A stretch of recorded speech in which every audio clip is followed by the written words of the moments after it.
Quand as-tu commencé à faire de la musique? It was my mother's fault.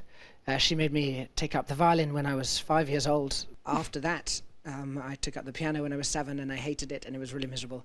And fortunately, I had a friend when I was 14 years old who was playing the electric guitar and he showed me some chords and I thought this was much more fun and that's what I started playing and then I started writing songs at the same time.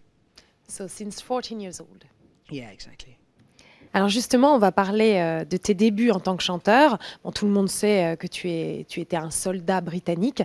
Et donc finalement, tu as décidé de faire ce changement à 360 degrés. Comment ça s'est passé? Ça n'a pas dû être facile. Yeah, well, I'd been writing these songs since I was 14 years old. I told all my friends that I was going to be a musician. And I think, I told so many people that I was going to do music that eventually I really had to do what I said I was going to do. I joined the army for 6 years, but there came a time where I thought if I don't leave the army now, then I will have been a liar. I will have just said what my dream was and never had the courage to follow it.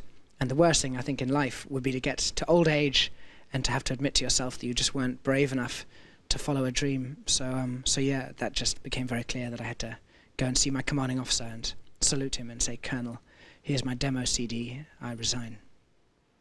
But was there a particular moment that you remember that it was really the time, the moment now to take this direction?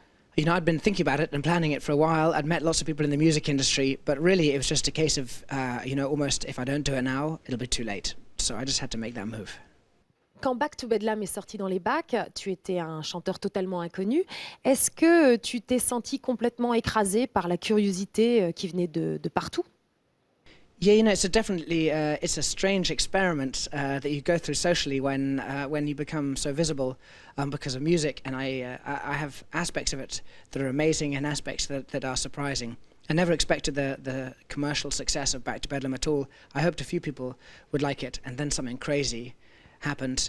And then, because of that, it was a really special time. I went on tour for 2.5 years with my band, and we did this incredible job of doing music every single day. And we played to people, and people came to the concerts, and they sang the words back of the songs, and that those people had connected to the songs. They related them songs to their own lives, and that was really special. And for me, it's one of the most magical forms of language that we have. I can sing my songs in England or in France or in Japan or Mexico, and people who don't even speak my language will still feel the same way, and they will be taken on that emotional journey. So it was those moments were extraordinary.